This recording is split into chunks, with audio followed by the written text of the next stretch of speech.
ukončíte nástup, vlak hneď odíde.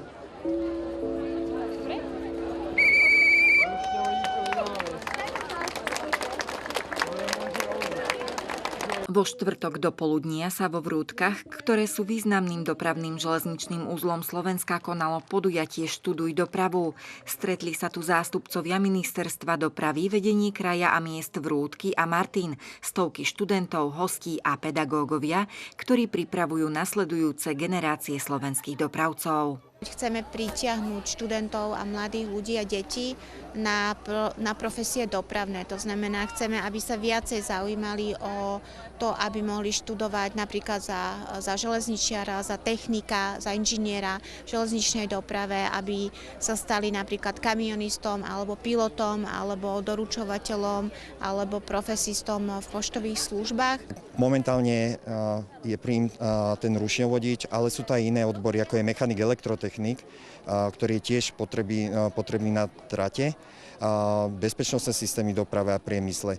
Čiže tie odbory sú lákavé a pútavé pre týchto žiakov. Momentálne ja si študujem elektrikára, ale lákame chlapcov tu na panel, môžu si vyskúšať zapájanie, máme tu semafory, tu na kolegyňa robí aj vláčiky, vypravkyňu. Máme tu toho fakt veľa a keď chcú, tak lákame ich, tu voláme. Čo si sa tu dozvedel? Na akú školu som chcel ísť, aby som išiel na nejakú školu. Čo ťa tu zaujalo? Ktorá škola? Dopravná, štvoročka, elektrikár. Momentálne máme problém, že nám chýbajú železničiari alebo technické profesie na železnice asi najviac. Dennodenne sa touto situáciou zaoberáme, hľadáme aj eurofondové prostriedky na túto tému. Žiaci a študenti sa mohli učiteľov stredných a vysokých škôl dopravných pýtať, aké dopravné odbory ponúkajú a aké výhody má duálne vzdelávanie. Dozvedeli sa od veľkých zamestnávateľov informácie z praxe o tom, aké benefity má práca v doprave. Mohli si vyskúšať nasadnúť do kamióna, prezrieť si, ako vyzerá nákladný vagón zvnútra, obdivovať modely vlakov, nastúpiť do diagnostického vozidla a vyskúšali si aj trenažéry a simulátory.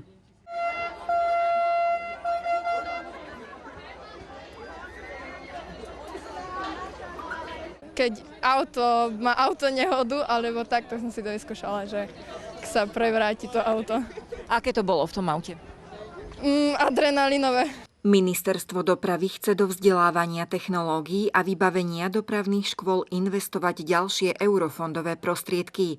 Z podujatia Študuj dopravu vám prinášame aj detailnejšie informácie v relácii Reportáž týždňa.